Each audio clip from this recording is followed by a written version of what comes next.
Come in, Southern California. This is Radio Free Los Angeles. Do you copy? Repeat, do you copy? Now broadcasting from behind the Iron Curtain in the People's Republic of California, we bring you the voice of free men, free markets, and limited constitutional government. Welcome to citizen-sponsored Radio Free Los Angeles, with the president of the California Tax Limitation Committee, Mike Alexander, and America's funniest reporter, Carl Kozlowski. All right, back with you here. Mike Alexander, President, California Tax Limitation Committee, and I'm here with my Goombas here, Carl Kozlowski. Hello. And Jonathan Wilson. Hey, Mike, it's good to be here tonight. Hey, great. It's good to see you guys again here. Things are really happening all over, and in a lot of ways it's hard to know where to start. So I'll start at the top by asking you to become part of this show. Remember, this is citizen-sponsored radio at the financial side, but much, much more important than that is citizen participation in the issues that we're talking about. Remember, this democracy, this country, our county and state, or at least what's left of it, still belongs to us and is still well within our power to do something about it. And it begins by coming together here on Sunday night and not just listening, but participating. I know that people out there have a lot to say, have a lot of opinions, and there's no doubt a considerable bit of disagreement. Speaking of disagreement, all of my friends on the opposition out there in the city of Sierra Madre, I really want to hear from you. One of the big things that we did this past week it was with the city of Sierra Madre. As you know, for the last month or so, in fact, really in many ways since we started this program, we've been talking about our effort in Sierra Madre. Now, what is that for those of you who might just be joining our show for the first time? Cities all over Southern California to try to get their city government and therefore their taxes under control. Well, one of those cities was and is the city of Sierra Madre, which for those of you out of the area is in the San Gabriel foothills. It is just a little east of Pasadena and just a little west of Arcadia. It's tucked in. It's 3 small square miles out there, but with one hell of a payroll and one hell of a lot of pension debt out there, and a really odious tax called the utility users tax. Now, the utility users tax, otherwise infamously known as the UUT, taxes everything. Most everything that you use, whether it's your telephone, your television, your cable, your gas, electricity, you name it. And of course, even their own water. They charge you for the water in the city and then jack up the cost another 10% to pay for their gold-plated pensions. The whole city is out of control, really, and we have drawn attention to this fact, so much so that the city attorney, at the direction of the city council, prepared for them a memorandum about what would happen if they lost $2.6 million in revenue. Now, most of us in business, if we lost $2.6 million in revenue, we would ask our controller and senior vice presidents and department heads, we would say, hey, please send us a budget reducing people, reducing expenses, so forth and so on. No, that's not what they did. So the city attorney out there prepared a memorandum about disincorporation, and it's kind of the neutron bomb of insolvency proceedings. The city ceases to exist. The fire department goes away. The library goes away. The police department goes away. Just about everything else goes away, except maybe the water department, not sure. But the only thing that remains for sure are the pension obligations and the tax structure, which will now be paid to somebody else. So it's amazing. It kills off everything that's alive and just leaves the cockroaches and the pension debt. So it's really kind of interesting. So that's just to set the table out there.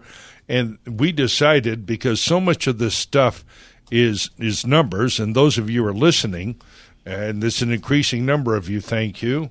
Those of you who are listening know that I end up doing a lot of numbers here that are very hard to process. The first edition of the Taxpayer Gazette. And it's a real newspaper. It's only the first issue was only 4 pages, but it was chock-a-block of information, and it had the salaries of most of the government people there. And talk about shock and awe.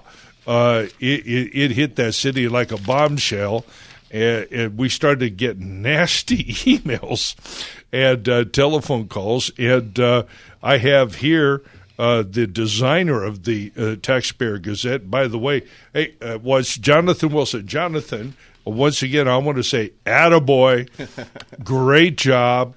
The Taxpayer Gazette looks good. In fact, we've got everybody gets campaign mailers, right? But usually they're one page and they're just about one candidate, and it's just, hawking somebody, vote for him.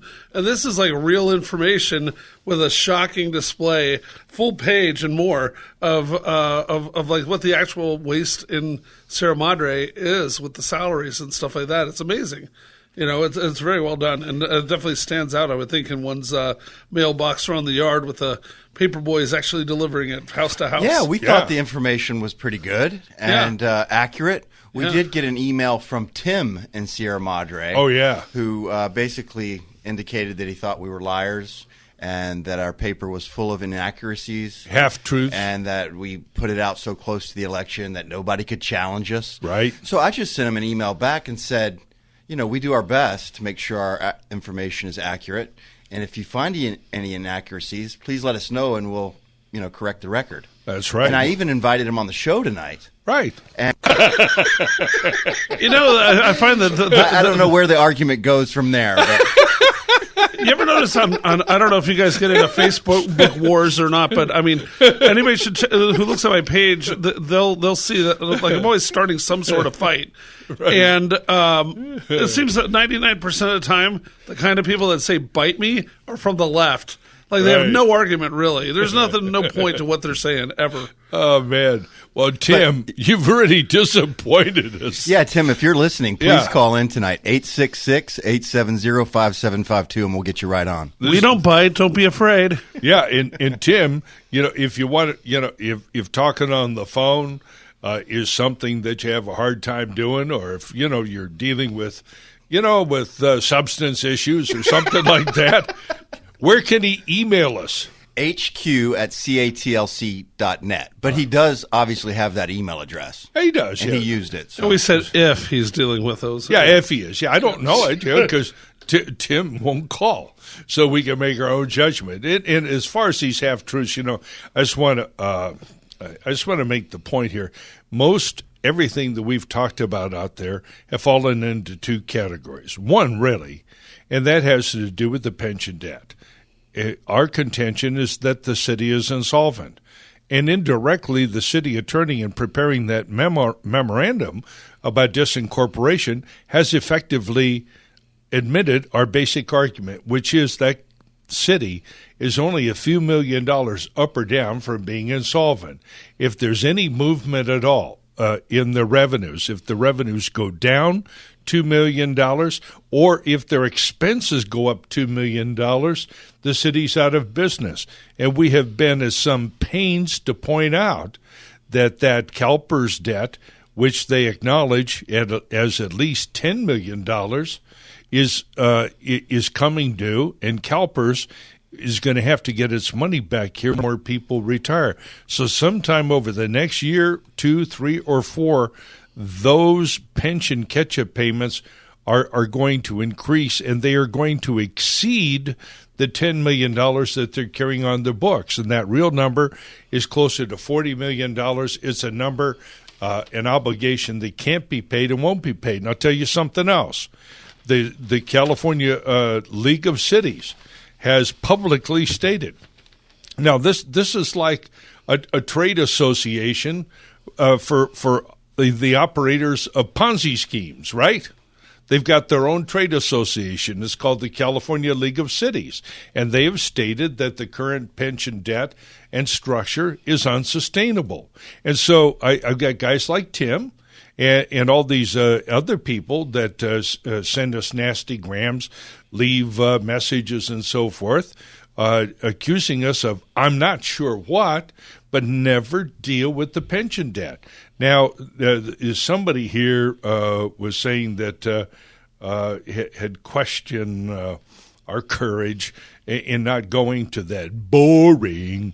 Well, they put out a Facebook ad today with a picture of the Cowardly Lion from Wizard of Oz. Right. They got 2 likes, so I'm not sure. But that's so nice. But I gotta say though that looking at the salary list we have in our paper for Sierra Madre, 7 different people have the job of water pump operator. I mean, how much water are you pumping? It's a town of 11,000. 7 people do this. That's where we go. Hey, we're coming up on a break here. We want to thank you for listening in thus far. Call us at 866-870-5752 or email us at hq@catlc.net.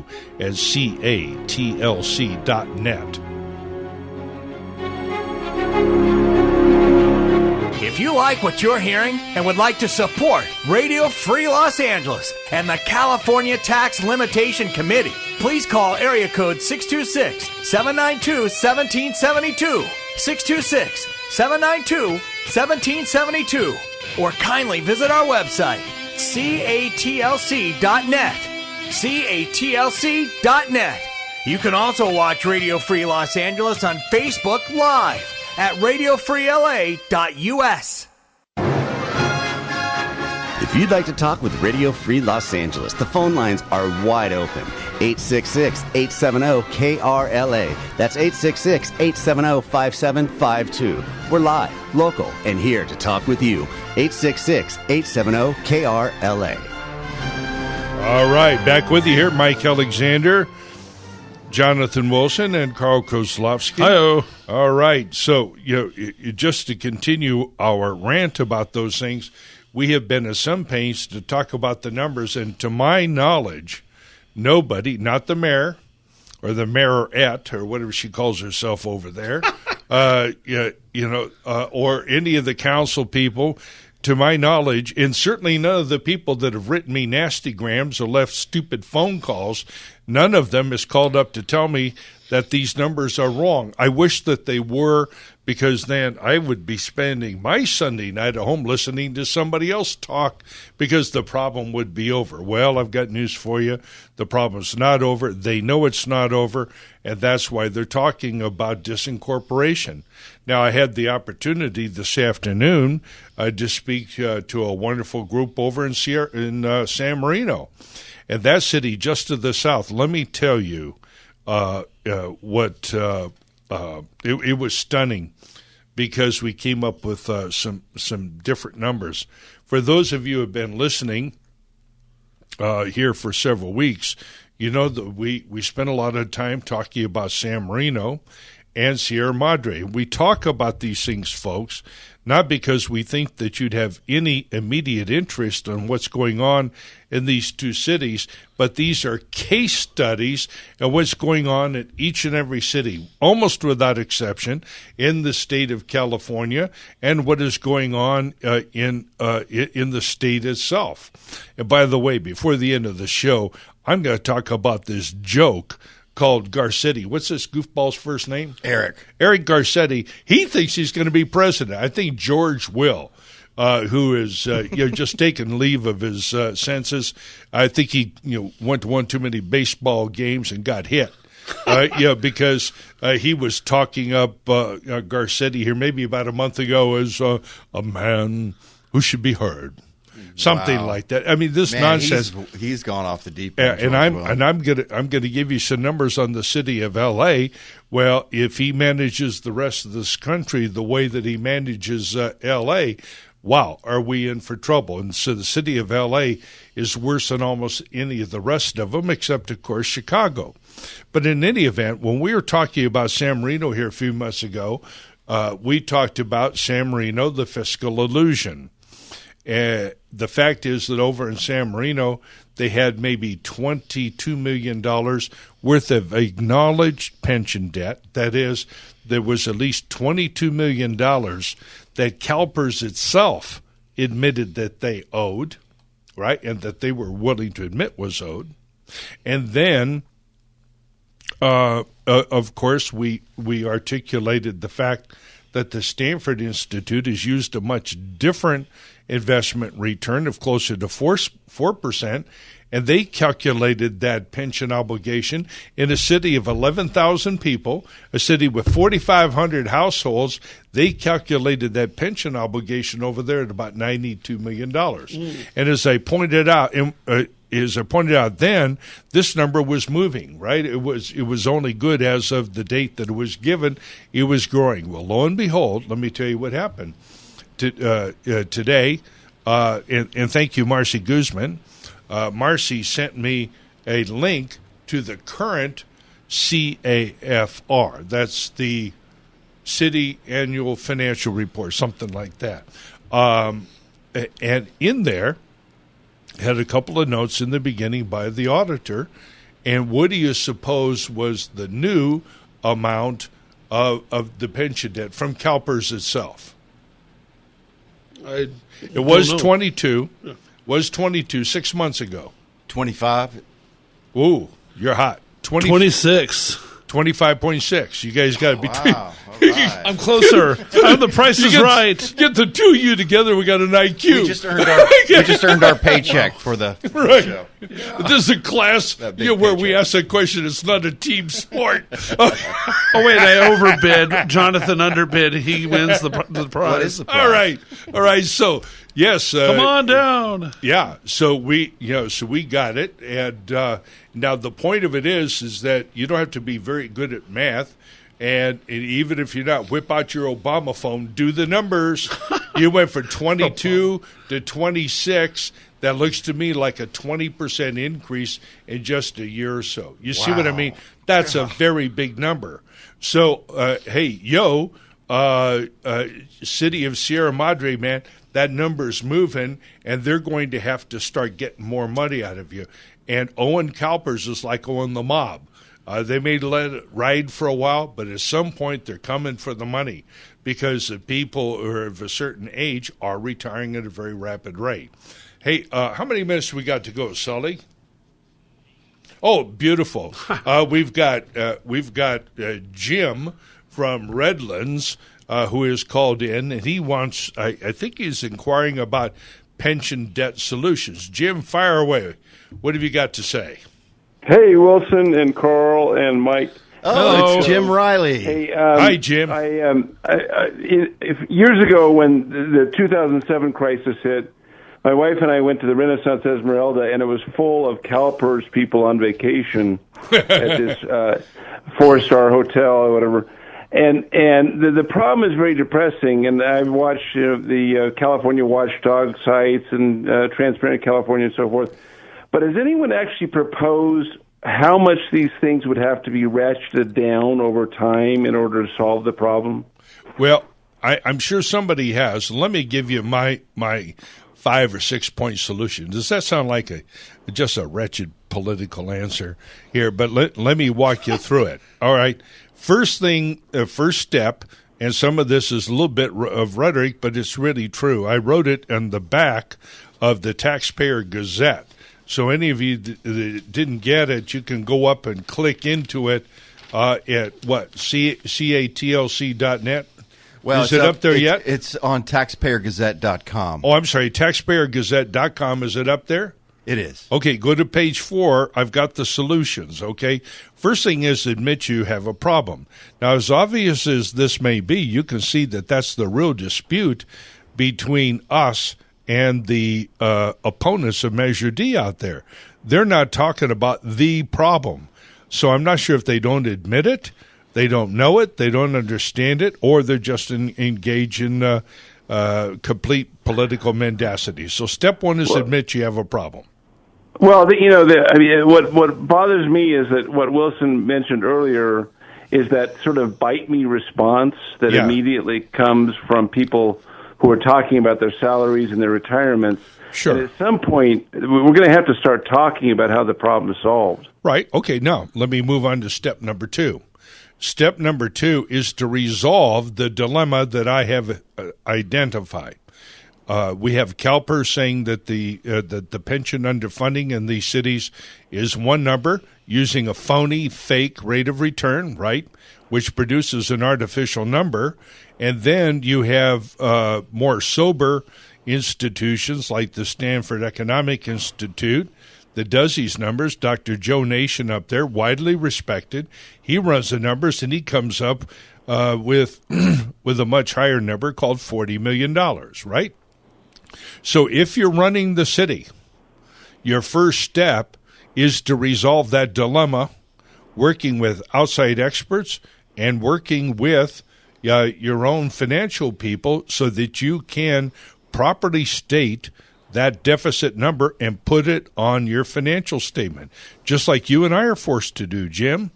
We've got to do it. I was just thinking that why is it the rest of us can't go to our financial advisor and say, look, if you can guarantee my salary at age 55, if you can't do that, could I please ask the taxpayers to help me with that? All right, yeah.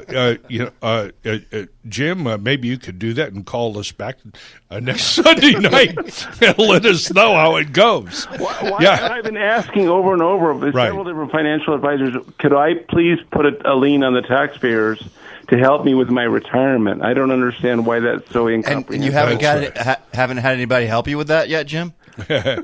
All right, let's go on to the third step. You guys asked for solutions. It's really an important question. It's a fair question. So what's the third step that you take? Having acknowledged that what the debt is, then you've got to take that information to the people. And let me tell you why this Taxpayer Gazette was such a bombshell and why it aroused such wrath among self-deluded big government people and others who hide from reality up there and just want things to go on as they were. They're hiding from the reality.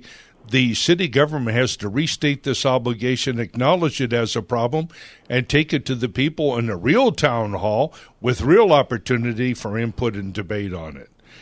Now, well, it seems to me that if you look at it in terms of every stop sign that has to be replaced, every street that has to be repaved, you're basically asking taxpayers to say that the price on that is going to be 60 or 70% higher because of all the retired employees that they're paying. Well, that's right. We're not paying, and that I'll come back to your excellent point in just a couple minutes, Jim. I want to go on to the next issue.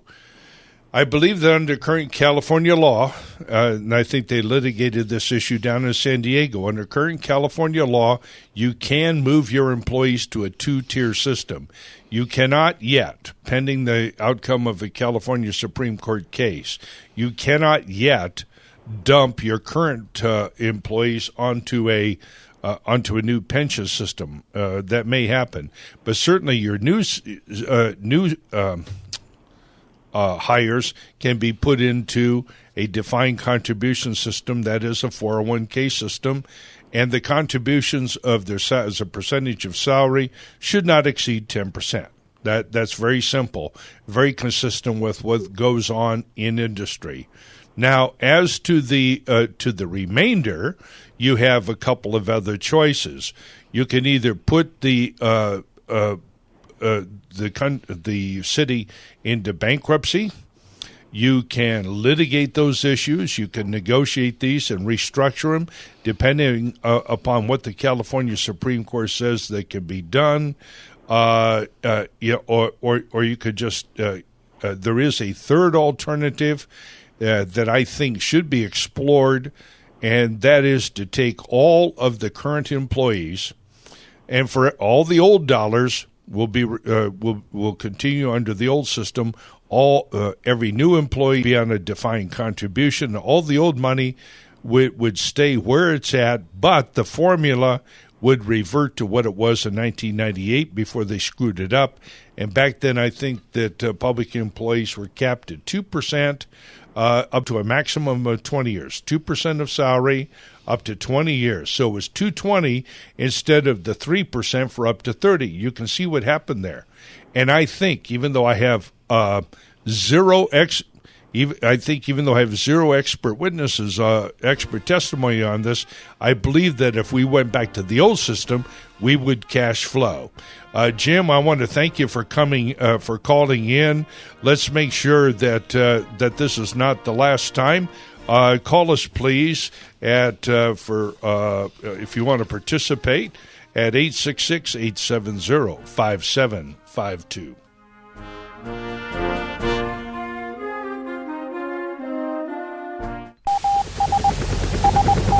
Come in, Southern California. This is Radio Free Los Angeles. Do you copy?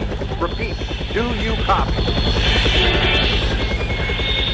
Now broadcasting from behind the Iron Curtain in the People's Republic of California, we bring you the voice of free men, free markets, and limited constitutional government.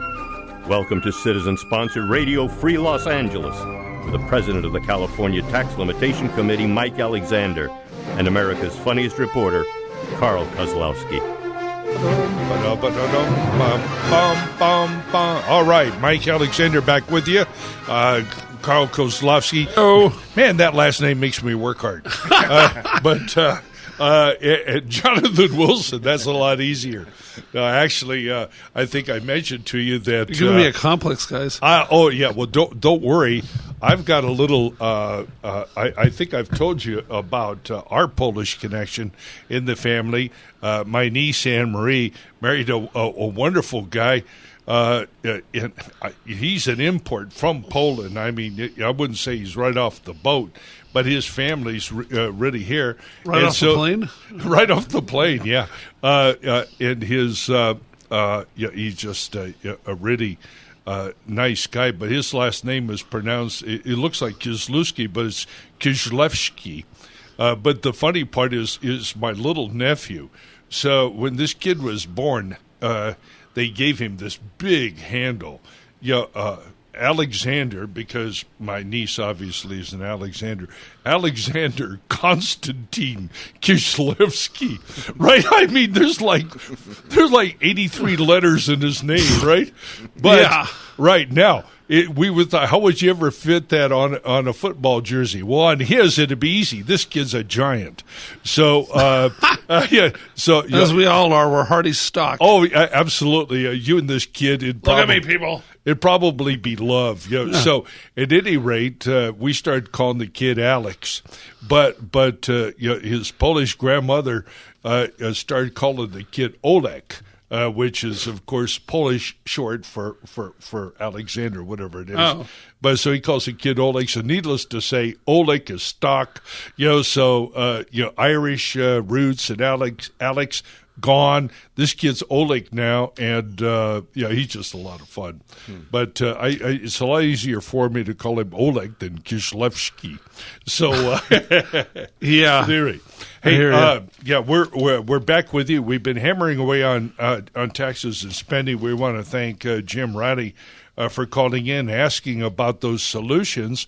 And we have a fellow calling in from El Segundo. I think we might have heard from before. Mike from El Segundo would like to weigh in on some of these issues. Mike, are you there? Yes, I'm here. Yes, it is me. Mike, how are you? Former El Segundo City Councilman. Thank you very well this evening. Great. Thank you. I want to touch on a number of subjects related to taxes and spending, and it's extremely important to control the spending because otherwise the city council members and mayors and their police and fire and other labor union allies will bankrupt the city, or basically try to blackmail the taxpayers and the voters into coughing up more money. So it's important to both stop any tax increases, ultimately probably reverse past tax increases, and control spending. Now, one thing that's really important I would like to mention is the top priority of the Democratic Party and of the California Teachers Association, the teachers unions, and the police and fire unions, is they want to abolish Proposition 13. Right. And they may not do it all at once. They may do it, chip away at it incrementally, just like they do with gun control. They do it incrementally until they can achieve their total ban and confiscation of all firearms from the law-abiding Americans. So if they do manage to chip away and abolish Proposition 13, we're going to go back to the times when the left-wing politicians were taxing homeowners out of their homes. And my mother and father-in-law would have lost their home to a tax collector had Proposition 13 not been passed. Sure. I think many of us know that. I want to double back to your first comment that was made, that is controlling spending and the possibility or the strategy of not only stopping tax increases, but reversing old ones. And that, of course, is the exact policy or strategy that CTLC has been pursuing in Glendale, South Pasadena, Arcadia, and Sierra Madre, and we're going to be doing it in more cities. In fact, if anybody who's listening in wants to start an initiative to get rid of a tax in your city, let us know. We'd be glad to help show you how to do that. But that's clearly a viable strategy, and you're quite right, Mike. We have to control the spending, because once those obligations are created, they're irreversible, except, of course, by some type of a major headache like a bankruptcy or a liquidation or disincorporation. So totally with you on that, and that's why these people don't want to pay down their pension debt, because they want to keep the salaries going as long as possible on the assumption that the pension debt will not be dischargeable in bankruptcy. Although I believe in the case of the city of Vallejo bankruptcy, I believe that debt or some of it was discharged. Yeah. Vallejo was in bankruptcy, I believe, for about 3 years. And if I remember correctly, because I did go through a lot of their documents when they were posted on the internet. In fact, I downloaded and saved a lot of them. I think they're no longer there online. But anyway, from what I recall, the city had asked the bankruptcy court judge to approve their petition to file bankruptcy, and the police and fire union sent their lawyers to court to ask the judge to not even allow the city to go bankrupt, to require it to continue paying per their union contracts until the contracts expire. And which was some number of years, down the line. And then the judge had accepted the city's petitioner filing for bankruptcy. Then the union sent their lawyers back into court asking the judge to not void out their contracts. And as I recall, the judge did, in fact, look over the numbers and voided out their contracts. Right. But a city should not have to go bankrupt in order to get out from under this type of corruption and extortion that had been committed in the past by the unions and elected officials who basically sold out the voters and taxpayers in return for campaign support and contributions. Right. And the bankruptcy does hurt a city, because we should avoid them if we can, because obviously your credit rating goes down for money that you do legitimately need to borrow for more expensive, longer-term spending projects or construction projects, et cetera. Your interest rate, your cost of borrowing the money is going to go up. There's various problems that you have, and plus the legal costs and the uncertainties. And not to disagree with you, because I do agree with you, but isn't that number going up anyway? I think are you a lawyer, Mike? No, but okay, I was just curious. I was on city. Yeah. Oh, thank you. And I was on you council. Go ahead. I learned a lot, because you have your regular meetings with the city attorney. You go through the litigation issues. Oh yeah, No, I got legal advice. Yeah. Here's my reaction to the whole thing. We don't know exactly where we are. We're in a lull. We're talking about Sierra Madre and this disincorporation memo. I don't think that disincorporation memo, who are now or very soon will be in a similar situation, and they're going to have to revert to such legal strategies sooner rather than later. And this rising pension debt is going to impair the city's ability to to get the bonds that they need, right? And this is one reason why I think that they don't want to restate the obligation on their financial sheets, because it's going to change the numbers that they on the financial statements that they have to file when they go out and get a bond. You see what I mean? Yeah, but it's dishonest. It's dishonest to hide and cover up the city's true liabilities. Oh, I'm totally with you. Liability. They're lying to the citizens and ultimately lying to the creditors. But I think the bond hustlers and pimps out there who put these deals together, I believe that they're all winking and nodding and say, whatever you do, don't tell the truth about your pension obligations, because that would impair our ability to float these issues and to sell them on the open market. They're going to get discounted. Your cost of borrowing is going to go up, and our ability to get these bonds rolled over and rewritten is going to be impaired. Now, I want to go back to something that I started to talk about, and I forgot to go back to it. So we were over there in San Marino today, and somebody gave me an updated version, thank you, Marcy, of their comprehensive financial report. And with that number, as I mentioned here earlier, had gone up from 22 million to 26.5 or change, or 25.6, went up 20%. And that's been the exact thing that we've been talking about. That number is out of control, and it's rising rapidly. And soon they're not going to be able to cash flow. So these cities are going to start experiencing this. My question to you, Mike, based upon everything that you know, would be, how close do you think that El Segundo is, the city that you used to whose city council you sat on? Yeah.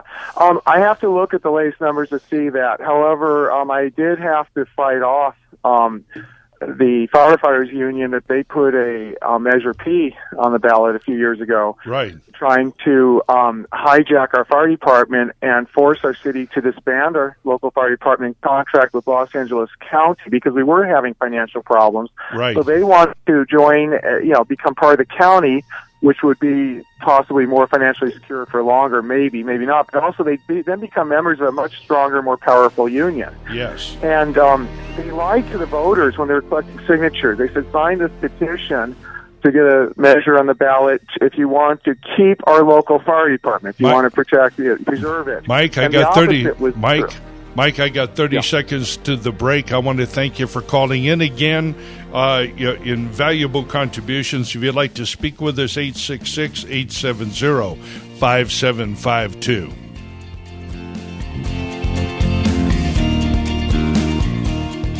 If you like what you're hearing and would like to support Radio Free Los Angeles and the California Tax Limitation Committee, please call area code 626-792-1772, 626-792-1772, or kindly visit our website, catlc.net, catlc.net. You can also watch Radio Free Los Angeles on Facebook Live at radiofreela.us. If you'd like to talk with Radio Free Los Angeles, the phone lines are wide open. 866-870-KRLA. That's 866-870-5752. We're live, local, and here to talk with you. 866-870-KRLA. All right, we're back with you. Thank you again, Mike from El Segundo, for calling in. Your contributions are always invaluable. And, during the break, which was kind of short there, I went to pensiontracker.org. I can't recommend this site to you enough. Pensiontracker.org. And you go there, you look at the website there, and you can look up the government entity that you want, your own city, read and weep. Looking at the city of El Segundo, which is a relatively small city. I don't know if they have over 20,000 people or not down there. I don't know what the population is.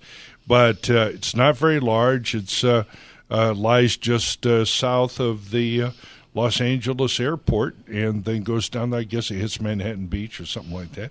But in any event, a relatively small place, but boy, do they have pension debt. And over there, just the money that they admit owing to the state of California is 111 million. That's for 16,893 people. There you go. The population. That's what they acknowledge. That's how much they're underwater over there. Now, if anybody can tell us that number, the CalPERS number is not real, that number's too, I'd love to hear it. But Joe Nation and the Stanford guys up there reran the numbers using less, real returns up there, and their actual market liability there, the real liability in the city of El Segundo, is more like $366 million. $366 million. Now, if you folks out there think that that I'm making this stuff up, go to pensiontracker.org. Go to transparentcalifornia.com where they have the salaries. And we run this our little feature at the end of our broadcast every night, which, as you know, goes right now from 8 to 9:30. We call it Government Grifter of the Week, and we poke fun at these people and their weird jobs and their vast inflated salaries and so forth. But it's really no joke. And down there in the city of El Segundo, my question is, how do you get $366 million without nationalizing the Chevron refinery down there and selling it off? I don't know how. And any of you guys that are out there representing police and fire unions or public employee unions, if you have a disagreement with these numbers and the things that we're saying, or you think everything is going to be okay, please call us. I'm absolutely sincere. We'd love to have a discussion, have you walk us through it and show us how we get out on the other side, without losing your city's bond ratings, without selling off buildings. I got an email. I don't know who it was that sent it to me, but thank you out there. Yeah, that's interesting. It's the state of Connecticut and Hartford have received an offer up to $2 billion to buy state and city property and lease it back to the government. Sale, lease back. And of course, what that means is lots of you out there that know it, but it's a way that if you have an office building where you've got a lot of equity in it and so forth, businesses for years have sold those buildings that at one time they bought, but now they've got a lot of equity trapped in it. And they can't afford to own them anymore. Right. Yeah. Can't afford it, so they'll go ahead and take that $1, $2, or $5 million. Now they're paying lease. But now the problem with that is that with businesses, they will take that $1, $2, $5, $10, or $50 or $100 million in real estate. They will turn it around into very productive private investments. But that doesn't happen with the city. They take that money and it goes right down the rat hole. And the article, as I recall from reading it, stated that the likely motivation was their pension problems. Is that correct? Yeah. And these cities, back in Connecticut are just a little bit older than ours, not that much, but most of this debt has come on in the last 20 or 30 years. Now, Mike, is that a solution for California? Because California owns a lot of valuable real estate. The state does, right? Well, to get out of this hole, would they want to sell off any properties? They're going to have to. Let's walk our way through this process so that we know what happens. So all of a sudden, I wouldn't say all of a sudden, but someday the adults get in charge. And let's further assume that the California Supreme Court provides the legal structure within which to address these pensions, so that we now know that these pensions under California law can be restructured, that we're not dealing with a permanent system called the California rule. I'll maybe for some of you go back and explain that in a little more detail. Maybe not tonight, but another time. But basically, the public employees that are currently employed have been relying upon an old California case that basically said once you're hired on by the government, they can't reduce your compensation. They give you more money. They can increase your pensions, but they can't take your the pension that you have away. They can't reduce you down. They can't take your yo-yo. There's all kinds of things that you can't do under the California rule. Now, an appellate court here recently, within the last year, said, hey, look, that's a misinterpretation and a misapplication of what the California Supreme Court said back in, 1947, whatever it was. As a matter of fact, cities can, for good reasons, good and valid reasons, restructure compensation, and that all the public or employees are entitled to is fairness and adequacy. Now, whatever that means, I don't know. Any lawyer could drive a truck through that phrase.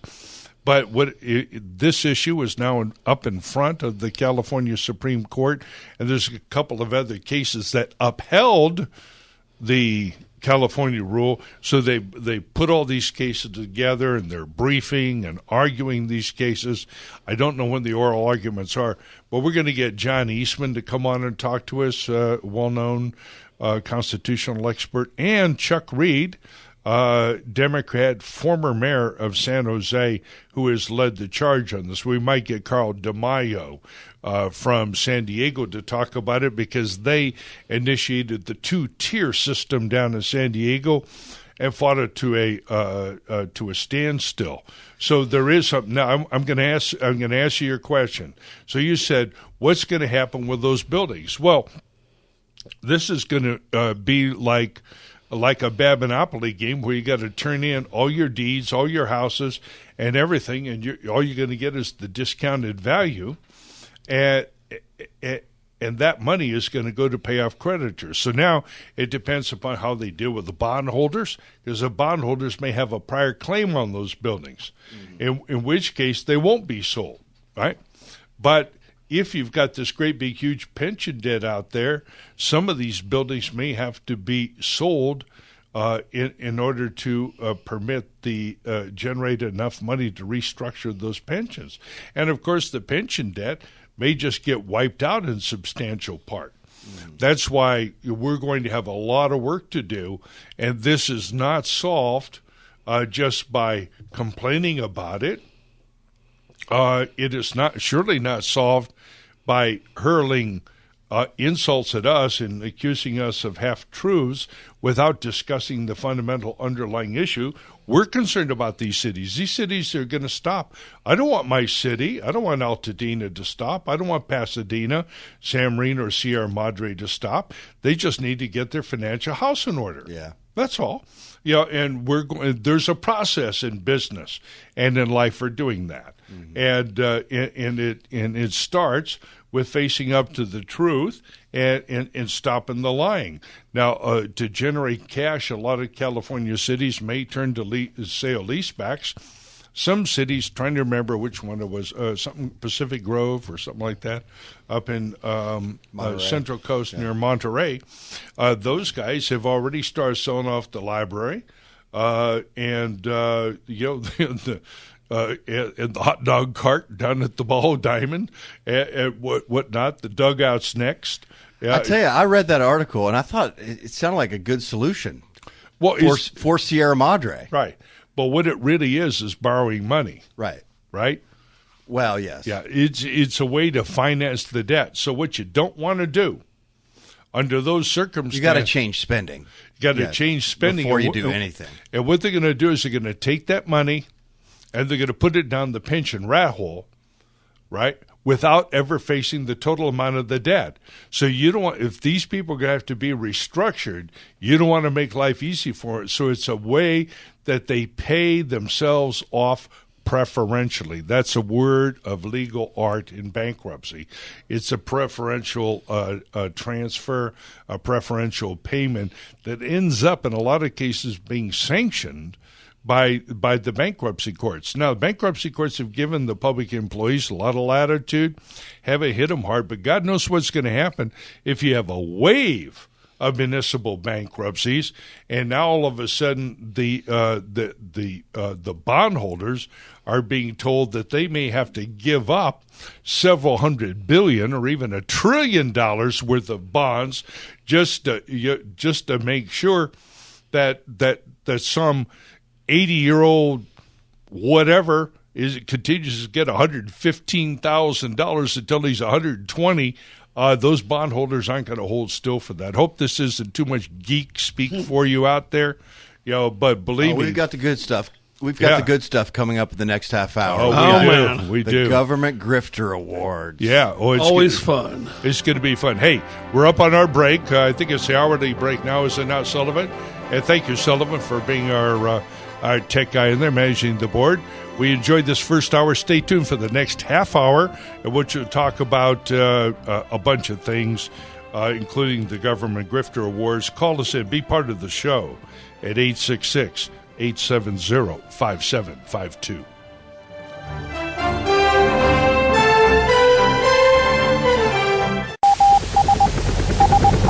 Come in, Southern California. This is Radio Free Los Angeles. Do you copy? Repeat, do you copy? Now broadcasting from behind the Iron Curtain in the People's Republic of California, we bring you the voice of free men, free markets, and limited constitutional government. Welcome to citizen-sponsored Radio Free Los Angeles, with the president of the California Tax Limitation Committee, Mike Alexander, and America's funniest reporter, Carl Kozlowski. All right. That would be me. We're back. All you taxers and spenders. Going anywhere. No, we're not going away. We're fighting back. Absolutely. And having a little bit of fun as we go along. And when I was listening to that introduction, I want to remind everybody again that wonderful professional voice belongs to Basil Hoffman, star of stage, screen, television, internet, Facebook, whatever. Thank you, Basil, if you're listening out there. We appreciate it. Coming back here, we did have a further inquiry from somebody on our email system. What was that question? Actually, we got a question on our Facebook page, Radio Free Los Angeles. Jim Riley, who we spoke with last hour, posted an article from the LA Times. After 5 long years, San Bernardino officially out of bankruptcy. Right. And Jim's question to you, Mike, he'd be interested to hear your thoughts on the San Bernardino bankruptcy, because pensions were maintained, right, but the bondholders are stiffed. Yes. So okay. Lots of fertile ground. Simple, short question. Very complex. Let's take it from the very top, and then I'm going to have a further comment on what really goes on there here a little bit later. But the idea that bondholders are getting cut out and the pensions are maintained intact depends on California law. That outcome might not be the same the next time around, but that is clearly what is happening in a lot of these cases. But what it really points up to is that what you ask is the city council. And here's the crazy thing about bankruptcy. Let's start with a corporation. What happens with a corporation? Corporations go in under a Chapter 10 reorganization, right? Corporations don't have to go out of business. If it turns out they've got too much debt, but they still have a viable enterprise, they can go in and present a plan in bankruptcy, right? Well, I think it's Chapter 9 is what cities and municipalities file under. Those entities go in there, they do the same thing. Now, when you're dealing with a private owner of a corporation, he and those creditors are hostile, aren't they? Mm-hmm. All right? They are truly adverse. So when that business owner is in there, he's trying to save his skin. He's trying to save his business to live another day. Well, lo and behold, the pension people, the public employees, the union people, and all of their adherents, they're in there too. Only the dirty secret is the city council is owned and controlled politically by the public employees and the unions. It's very incestuous, isn't it? So the same people who created the problem now are the only ones who have legal standing to present the plan and approve it, and to nobody's great surprise, the people who are unable to say no to those exorbitant salaries and those exorbitant pensions, now declined to say no in bankruptcy court as well. And that, to me, is the number one legal problem. I'd like to hear some other people out there, real experts in this, lawyer experts, bankruptcy experts. We do not have anybody representing the taxpayer in that room, and that's why these screwball things happen. So we're going to keep the pensions, we're going to keep the salaries, we're going to keep that infinity of useless people on the payroll out there, and we're going to turn around, lose our bond rating, and pay more for the bonds. So we've really and truly gone from bad to worse. We got rid of some bond debt. We're going to have to turn around and replace that. Do you see how terrible and incestuous it is? Mm-hmm. And the court is sitting there, not necessarily protecting the taxpayer who's appointed there to represent us. And I don't even think a taxpayer organization could even get standing in a bankruptcy court. In other words, the court wouldn't listen to you. You wouldn't even have the right to object, maybe run your mouth or file a friend of the court brief, but you don't have any right to be there. You don't have any part in it. So that's my reaction to that, Jim. It's maybe not what you were looking for, but there's the problem. So, in essence, they haven't solved the problem. No. Yeah. To say it was just a temporary fix, and they'll end up back in bankruptcy. Correct, yeah. Absolutely. They are still insolvent. Mm. They haven't addressed the underlying problem. And you see, what number, we're gonna have this is a pop quiz for my for the class here. You guys can offer a team answer if you want. All right, we'll put our heads together, Carl. All right, now I don't know what San Bernardino's pension liability is out there. In fact, I tell you what, give me just a couple of seconds, and let's see if we can find it for the city. I mean, that's a pretty big city, man. If 16,000 have 111 million, God only knows what they got. San Bernardino is a very old city, and let's just this thing is fading in and out. So whatever the pension number has, you got the CalPERS number, and you've got the real number, which may be which is undoubtedly a lot higher. Which number do you think that they put on their bankruptcy petition? The low number or the high number? The low number. Right. So in bankruptcy, Carl, do you agree? Yeah. You want to call a friend? Not in my head, I guess. I forgot that nobody's listening. Excuse me. Do you have a friend? All right. Hey. At any rate, Carl's a very popular guy. I'm collecting stats for the GGW finale. I'm sorry. I got distracted. You ought to go out with Carl in Pasadena one night. Oh yeah, he knows everybody. I'm known as the Pope of Pasadena. I know. I mean, he's got all the girls all over him. What? Wow. I didn't notice. Dancing at the club. Oh yeah. I am known. Yeah. Don't let my wife know. All right. So yes, they put the low number on there, and so back to your point, they still have the problem. That's right. And in fact, they never acknowledged the full extent of the problem. So they've gotten rid of the debts, and they have basically generated some type of support among the electorate without fully informing the electorate. So back, Jim, to step number one. Admit you got a problem. Appoint some real experts. Figure out what that real number is. Take that real number, put it on your balance sheet where everybody can see it, and then take it to the people and tell them what the problem is, right? And then work with us to support a statewide initiative to get rid of that thing. We've got another caller on here. We've got Ed from Pasadena who would like to talk about money mismanagement in cities. That sounds like a multiple oxymoron. What you got to say, Ed? Thanks for calling in. I love your last segment on San Bernardino's solution wasn't a solution, just made the problem worse with a lot of subterfuge. Yes.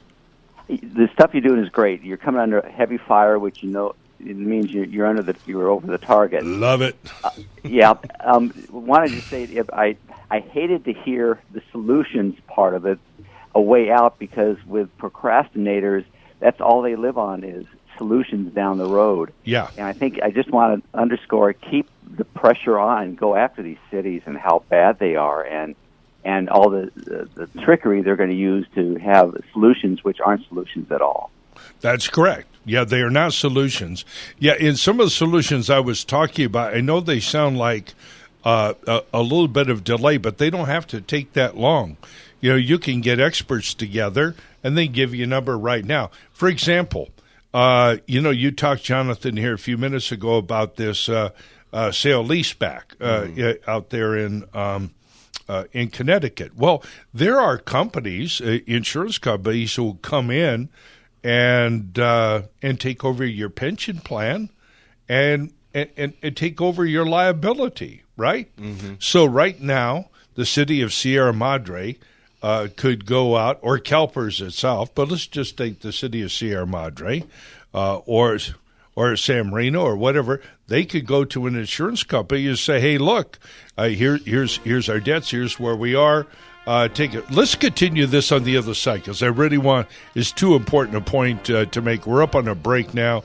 I want to thank Ed for calling in, and I want to thank everybody for calling in. We still got more to go. Call us at 866-870-5752. Love to hear from you. If you like what you're hearing and would like to support Radio Free Los Angeles and the California Tax Limitation Committee, please call area code 626-792-1772, 626-792-1772, or kindly visit our website, catlc.net, catlc.net. You can also watch Radio Free Los Angeles on Facebook Live at radiofreela.us. If you'd like to talk with Radio Free Los Angeles, the phone lines are wide open. 866-870-KRLA. That's 866-870-5752. We're live, local, and here to talk with you. 866-870-KRLA. All right, everybody, welcome back to Radio Free Los Angeles. I failed to hit you up for money tonight. This is citizen-sponsored radio. You're the citizen, so I need some sponsoring going on out there. And we'd love for you to go to Radio Free Los Angeles, all spelled out, radiofreelosangeles.net. Click that contribution button and help us keep this show on the road. Believe me, we haven't even started, and the enemy is in complete disarray. These people don't know which way to go. Believe me. And we just want to make a point. We thought of this before the show that the way that Mike noticed that the way that the left keeps so many things going is things like the teachers' unions. They have taken automatically out of their salary $20 a week to support their unions. If our listeners, if you guys could even give us like $20 a month, we could do some amazing stuff. And we're branching out not only in radio, but we have the Taxpayer Gazette, all sorts of. I mean, we've got a really creative team, and we could really make some big impact. Yeah, so help us out. Yeah, we're doing a lot of great stuff, and we're fighting the good fight here in California. So we need your support. You can go to radiofreelosangeles.net, make a contribution right now, or you can give me a call at the office during the week, and I can set up a recurring donation, a monthly donation. That office number is 626-792-1772. But we do need your support. That's right. And that's, I wanted to start this segment, and I think maybe next Sunday night I'm going to devote a significant part of our show to talking all of you through politics as we know it, how it really works, how you think it works, how it actually works, and what the key to all of this is. And I can tell you right now, it really isn't George Soros. Our problem isn't that we've lost the culture. Our problem isn't even the public schools, which drive me nuts, in which we're going to take back our children, give them to the families through a school choice program, all those things. But really, in the end, we've got how many did we calculate? 2.3 million government employees throughout the. No, it's more than that. No, it was 22.5 million. Yeah, 22.5 million federal, state, and local employees throughout the state. In each and every one of them, as I pointed out, throughout the country, not the state. Throughout the country. I'm sorry. Right. Thank you, Jonathan. It's been a long day for me. I need a keeper. Fortunately, I have one here. It's all of these people, as I've said before, each of them is a paid partisan political activist, and they do something that is extremely important. And the California teachers is just one example. They invest in their future. They spend $20 a week, $1,000 a year to invest in their future. By and large, we don't. This isn't about George Soros. It isn't about the rich Hollywood elite. Oh, no, no, no. The way that they have taken us down, they've taken us down on the installment plan, $20 a week. And that new teacher that goes to work out there, who's got all that student debt, she's got a used car. We call her Sally. She doesn't even have a decent set of clothes. But the first thing that she will do is to sign that union membership contract, and she'll start giving $20 a week. And that, ladies and gentlemen, is how you hijack $1 trillion or more, $1 or $2 trillion, out of the California taxpayers. And the only way that we're going to change this is when we have an organization and you're paying $20 a week, heck, at least $20 a month, and we devote our time and attention to pointing out these problems and then taking concrete political action to take our state back. It's no more difficult than that. But I can't tell you the number of very affluent people who hang on to that money like they were actually going to be able to take it with them. It's not going to happen. And I'm not talking about massive amounts of money, but you should be giving something to an organization every month that's dedicated to turning this around. And right now, I will state categorically that with very few exceptions, we're the only ones that are operating at this level, particularly in Los Angeles County. We have a plan for taking this state back. We have a plan for taking our liberties back. But we're not the plan. You can't, I can't tell you how many times people have asked us, well, don't you have some wealthy donors or some big donors? No, why should I? It's your citizenship. It's your country. It's my country. It's my city. Why should I sit around passing on the bill to somebody else like some kind of mooch? We've got to pay our own bills. We've got to take our own action. We allowed this to happen. It happened on our watch. And what are we going to do? Turn around and pass the bill off to a kid? And, I had some lady, loosely speaking, who called up and witched us off on the phone, claiming that stay out of our city, go home, and this and that. If we want this, we want our police department. Well, hey, lady, I didn't get a chance to talk to her, but if you're listening to me out there, if you were actually paying the cost of it, fine. But when I tell you about this $60 million, $40 million pension debt that you've got up there in Sierra Madre, it's clear you're not paying your way. You're not paying for the police service, and what you're doing is hoping that you die first, and you're going to pass on that bill to somebody else.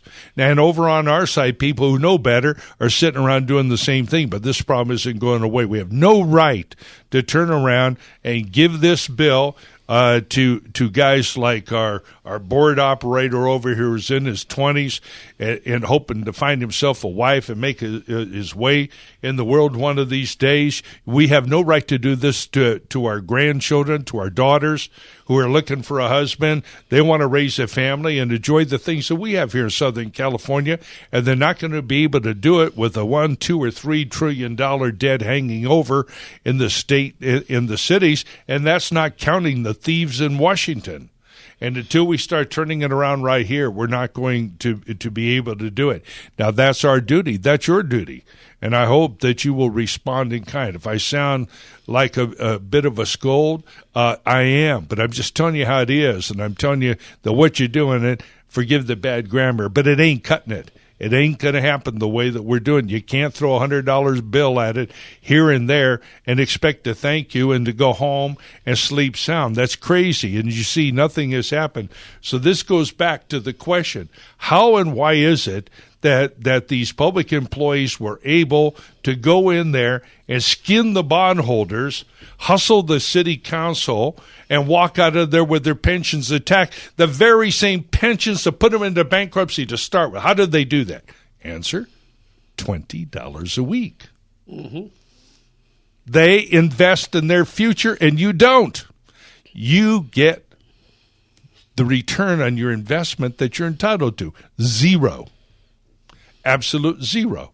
And when you look at the condition of the California Republican Party, whose candidates were in on it about half the time, in on the whole fraud, hustle, and con.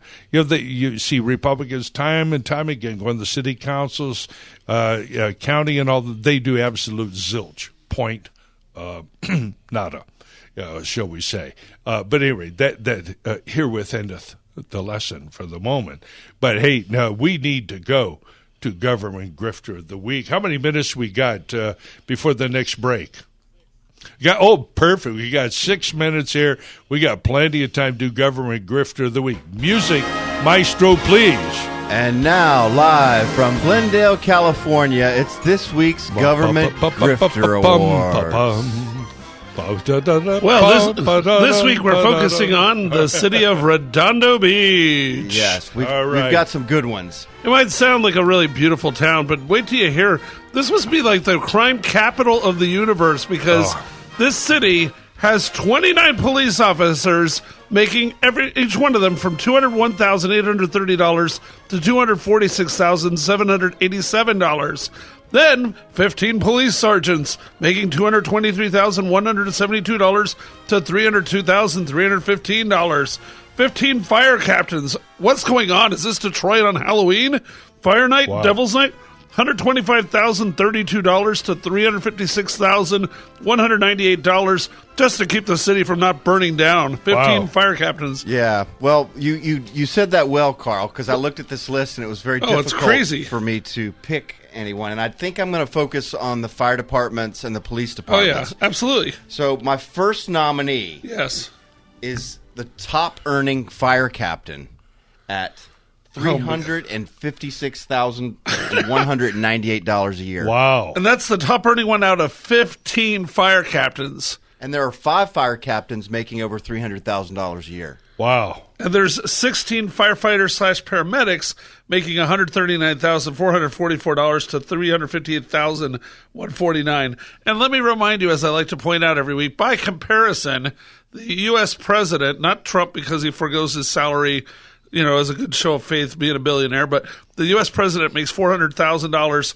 The head fire captain of Redondo Beach makes $356,198. Right. Amazing. They call this public service. I think the public's getting serviced. Okay. Now, the second nominee, now keep in mind, fire captain at $356,000 a year. Yes. So we've got a firefighter making $358,149 a year. Oh, my God. That's so just a one firefighter. Guy. Right. Okay, so that's the second nominee. And so then our fourth nominee, do the math. Third. Sorry. Our third nominee, excuse me. We're going to go with the top earning police officer in Redondo Beach. Yeah. Is making $246,787 per year. Oh, man. And paying benefits. I think it's got to be the fire captain. All right. What do you think? Yeah, but hey, look. Where's the envelope? I usually don't get involved, but what's gotten into you guys? I mean, we got a senior park caretaker at almost $85,000. You've overlooked him. Well, because these salaries are 4 times as much. All right. The police the police and fire really jumped out us on this list. So okay. But let me. Do you have the envelope? There it is. Oh yes, I hear it. I see it. Okay. Drum roll, please. Yes. And the winner of this week's Government Grifter Awards is the firefighter at $358,149 a year paying benefits. Wow. Congratulations, firefighter. This is firefighter's first nominee and first Government Grifter Award. Wow. That's just amazing. Sorry you don't get a free trip to Hawaii off this because you're already getting one probably off that salary. I mean, that's amazing. We stopped to think about the most hazardous activities in the whole world. You think of airplanes, you think of the Air Force, you think of Navy, submarines, ships, and all the chemical problems that they have to deal with.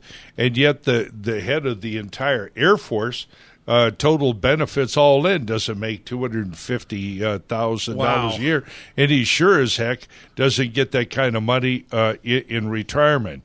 Ladies, in fact, guys, we don't even need to worry about them making this kind of money, because it's all going to go away here pretty soon. That's the whole point. These cities, you can't keep paying these people. Sooner or later, you're just going to call up there and say, hey, I'm sorry, it's that 911 number. All of our police and firemen are currently retired. Please call again on Monday. Hey, it's been a great show. Carl, thank you. Thank you. Jonathan, thank you. Great job on the Taxpayer Gazette. Come back and join us next week, and we're going to have some special guests walk us through issues, and we're really going to get started big time on school choice. You think they're screaming now? Wait till then. Mike Alexander, Radio Free Los Angeles. See you next week. Bye-bye.